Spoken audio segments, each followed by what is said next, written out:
One wrong person can mess your whole life. Am I right? গতকাল দুপুরে Thailand যাওয়ার সময় রাজধানীর হযরত শাহজালাল আন্তর্জাতিক বিমানবন্দর থেকে অভিনেত্রী নুসরাত ফারিয়াকে আটক করে ইমিগ্রেশন পুলিশ। এরপর তাকে ভাটারা থানায় হস্তান্তর করা হয় এবং পরে ডিবি কার্যালয়ে নিয়ে জিজ্ঞাসাবাদ শেষে আজ সোমবার আদালতে তোলা হলে ফারিয়ার জামিন আবেদন নামঞ্জুর করে তাকে কারাগারে পাঠানোর নির্দেশ দিয়েছেন আদালত। ফারিয়ার গ্রেপ্তার নিয়ে সামাজিক যোগাযোগ মাধ্যমে শিল্পী, রাজনীতিবিদ, এমনকি উপদেষ্টা পর্যায় থেকেও নানা রকমের নেতিবাচক প্রতিক্রিয়া লক্ষ্য করা গেছে। এনসিপি নেতা হাসনাত আব্দুল্লাহ ফারিয়ার গ্রেপ্তার নিয়ে নিজের ভেরিফাইড ফেসবুকে এক পোস্টে সরকারের সমালোচনা করে লিখেন, সরাসরি হত্যাকাণ্ডে জড়িত খুনিকে দেশ থেকে নিরাপদে বেরিয়ে যাওয়ার সুযোগ দেয়া হয়। শিরিন শারমিনকে রাষ্ট্রীয় তত্ত্বাবধানে বাসায় গিয়ে পাসপোর্ট করে দেয়া হয়। দ্বিতীয় ট্রাইব্যুনাল জানুয়ারিতে হওয়ার কথা থাকলেও মে মাসেও শুরু করা হয়নি। পোস্টে তিনি আরও লিখেন, ইন্টারিম 626 জনের লিস্ট কোথায়? 626 জনকে নিরাপদে বের করে দিয়ে এখন নুসরাত ফারিয়াকে হত্যা মামলায় গ্রেপ্তার করে বোঝাতে চাচ্ছেন আপনারা খুব বিচার করছেন। এগুলো বিচার নয়, এগুলো হাসিনা স্টাইলে মনোযোগ ডাইভার্সন। এ নিয়ে ছবি জঙ্গনের অনেক তারকাই সামাজিক যোগাযোগ মাধ্যমে প্রতিক্রিয়া জানিয়েছেন। অভিনেত্রী আজমেরি হক বাঁধন সোমবার সকালে ফেসবুক পোস্টে লিখেছেন, কি লজ্জার বিষয়, যারা ফ্যাসিবাদী শাসন চালিয়ে সাধারণ মানুষের উপর অত্যাচার করেছে তাদের সঙ্গে এই মেয়েটির কোনো সম্পর্ক নেই। বর্তমান পরিস্থিতি এবং ব্যবস্থা নিয়ে আমি গভীরভাবে উদ্বিগ্ন।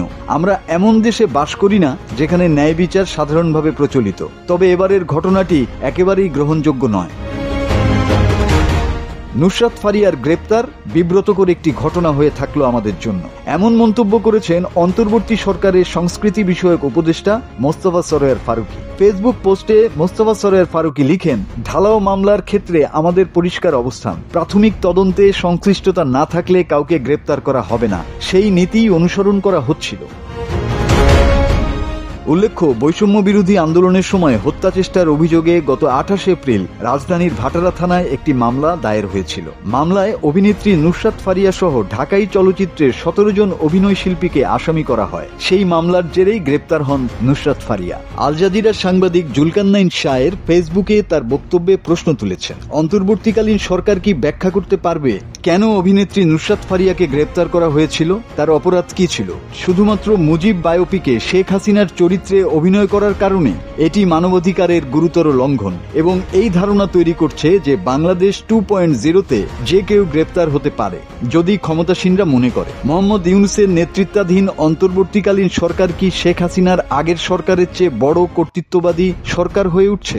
যা দেখা যাচ্ছে তারা পূর্ববর্তী সরকারের মতোই প্রতিহিংসা পরায়ণ এবং তুচ্ছ বলে মনে হচ্ছে। অবিলম্বে নুসরাতের মুক্তি এবং ক্ষতিপূরণের দাবি জানিয়েছেন এই সাংবাদিক। বরাবরের মতোই সরব হয়েছেন ব্রিটিশ সাংবাদিক ডেভিড বার্গম্যান। তিনি তার ফেসবুক পোস্টে গভীর উদ্বেগ জানিয়ে বলেছেন, অন্তর্বর্তী সরকার এখন নৈতিক ও রাজনৈতিক দিক নির্দেশনায় হিমশিম খাচ্ছে। আমরা এমন এক পর্যায়ে এসে পৌঁছেছি যেখানে আওয়ামী লীগের সাধারণ সমর্থক হওয়া কিংবা দলের সঙ্গে ঘনিষ্ঠ যোগাযোগ থাকাটাই কাউকে লক্ষ্যবস্তুতে পরিণত করার জন্য যথেষ্ট। বাংলাদেশে এমন ব্যক্তিরা এখন আর নিজেদের নিরাপদ ভাবতে পারছেন না, কারণ ভিত্তিহীন অভিযোগে যে কোনো সময় গ্রেপ্তারের আশঙ্কা বাস্তব হয়ে উঠেছে। দেশের নতুন তথাকথিত সিভিল সোসাইটি এখন আর সুবিচার বা ন্যায্য প্রক্রিয়া নিয়ে মাথা ঘামায় না, তারা প্রতিশোধ নেয়ার মনোভাবেই ব্যস্ত। মাসুদ হাসান, বাংলা টিভি।